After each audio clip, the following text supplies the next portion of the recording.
first watercolor art tutorial. I found this image online and I thought, hey, not only is this appropriate for the autumn, because we are at the end of September right now, but this is also a pretty easy thing, and it's a mosaic. So I call this Autumn Mosaic. So for this, you will not just need some ordinary paper. If that's all you have, that's okay. But watercolor paper or a mixed media kind of paper would be best for you. And then some watercolor paints, two kinds of brushes, one big one, one small one, and a black felt marker. You can use any kind of marker or the Sharpie. And if you don't have that, I would suggest you try pencil crayon or a black crayon. All right? Does this look fun or what? Yeah, I love watercolor painting. So let's get started.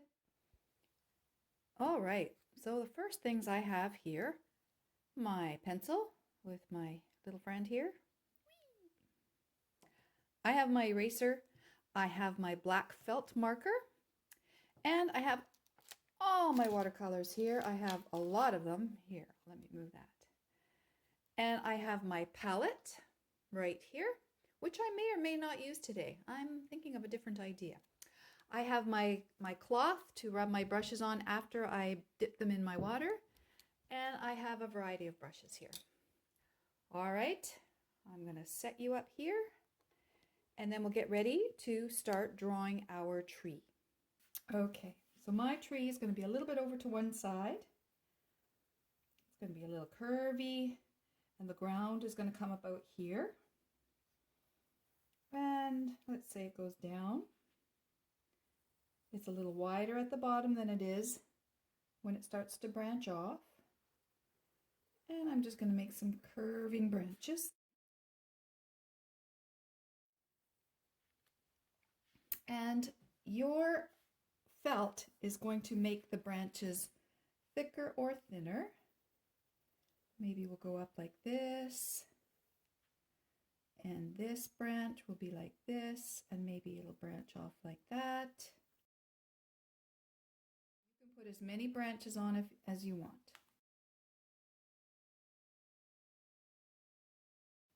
Okay, you just have a bunch of lines on there. Now I'm going to take my Sharpie and I'm going to outline this tree. The outline of the tree is going to be kind of doubled because we want it to be fatter. So once and twice to make it a little bit fatter, and then fill in the little white lines. And these branches will be colored in as well. I'm not worrying about these pencil lines because I'm going to erase them when I'm finished. So I've decided to make some of my branches a little bit thinner.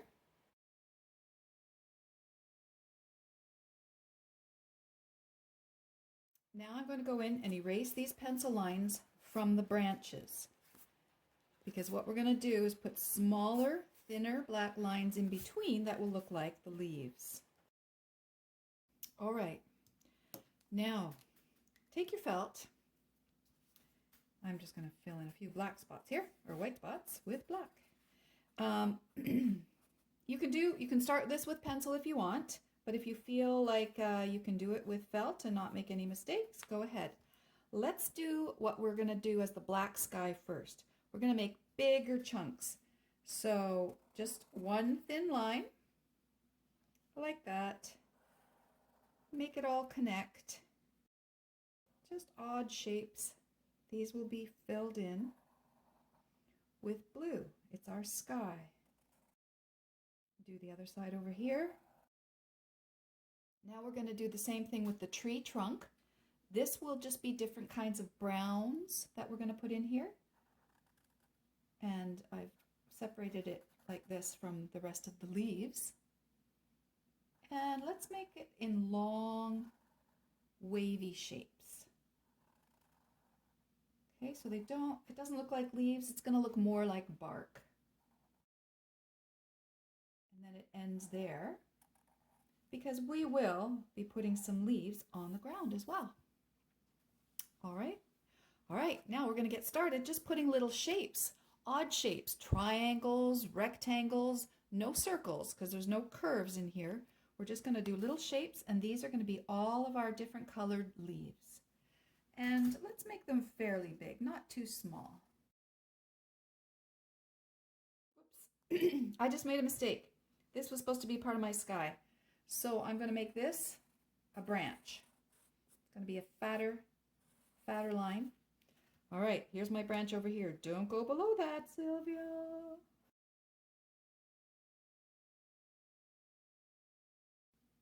Beautiful. When you finished your leaves on the tree, let's put some leaves on the ground.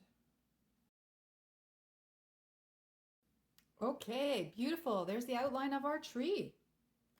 So we're going to start with light colors first. So I think I'm going to choose my brush, a fairly small brush because we have some small spots here. Maybe this one. I'm going to dip it in the water, get it wet, and then dip it into my yellow paint. Let's start with yellow. And just decide wherever you want to put your yellow leaves. And you don't need to use a lot of paint. You can put a little bit of paint and then dab your brush into the water and spread it out. We're not going to do any blue sky, but we can put some down on our ground too, remember?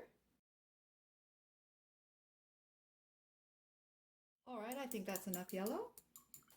Now I'm going to use some orange. This is my little orange. I'm not going to forget to put some down on the bottom on the ground because some orange leaves have also fallen off my tree. Okay, I think that's good with the orange. I'm now going to do some red.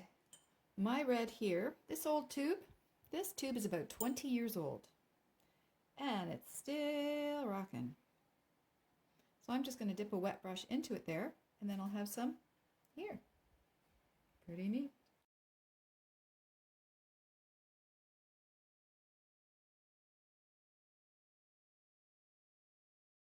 Now you'll notice my paper is not all wet. It's not watery.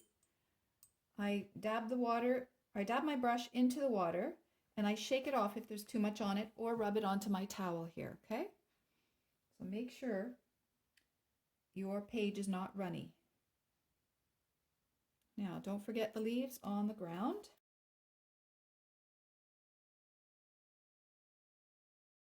Okay, I'm going to go to another color.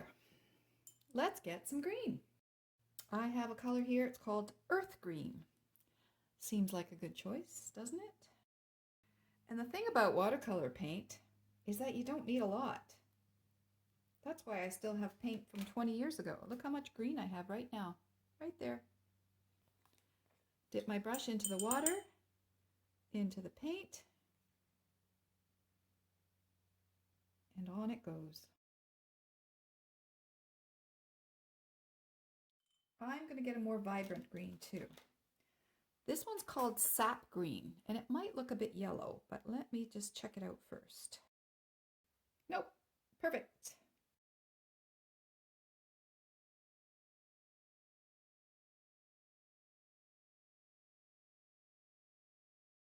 Let's go to some light brown. Okay, so I have my light brown. See how much I have here? Itty bitty dab. I'm going to do a few light brown leaves. They almost look kind of orangey. It is called burnt sienna, this color. So I'm going to keep my brown away from my orange because I want it to not just look orange side by side. Yeah, I'm not going to put too much on that because that looks almost too much like my orange. But I am going to put a little bit on the tree bark. Just kind of like this. Let's just put a little like this, and then we'll be putting some darker brown on there later. And I'm not going to put any of this on my ground because it will just look like more orange. And we're almost finished with our leaves on the brown. So let's get a darker brown if you have it, hopefully. All right, got my darker brown here. First thing I'm going to do, and make it kind of watery, is put it on my tree trunk. And I'm just going to fill in the white Now that doesn't look very good, does it? It looks kind of weird. But I didn't use a lot of paint. After I've got the brown on, I'm going to make my brush wet. It's not soaking wet. There's no drops on it. And then I'm just going to go over and blend it all. Just lightly, not super dark. I still want to see both colors. But I just want them to run into each other a little bit better. I might want some darker brown on there later, but I can always do that once it's dried. All right, I'm going to put a few brown leaves on my tree as well, but I don't want them too dark. I'm gonna make my brush wet, dip into the brown, and then on the spot it goes. I think we're just going to put one more color on after this. So I'm going to leave maybe five smaller spots for our last color. All right, let's put these brown leaves on the ground as well. I'm just going to leave 2 spots for our final color. Before I finish the brown and get off of that, I'm just going to put some more brown on my brush and just add more spots in the trunk here so it's a little darker. All right, our last color is just ridiculous. I'm using blue. Now, this blue will be the same blue that we use on our sky. So let's wet our brushes, clean our brushes, and dip into the blue and just put some leaves on here first.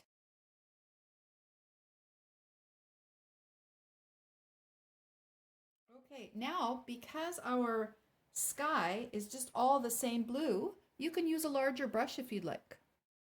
What I'm going to do first is wet.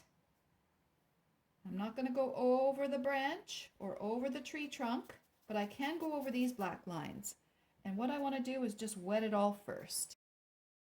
And the paint will only stay where the water is. It won't cross over.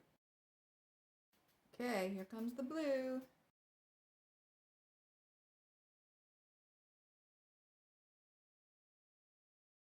Well, geez, I think we're done.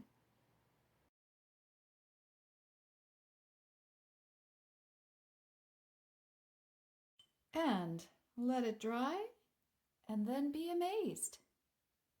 Thanks for watching, my friends. I hope you enjoyed this art lesson. There are a lot more on my YouTube channel, Yayla Productions.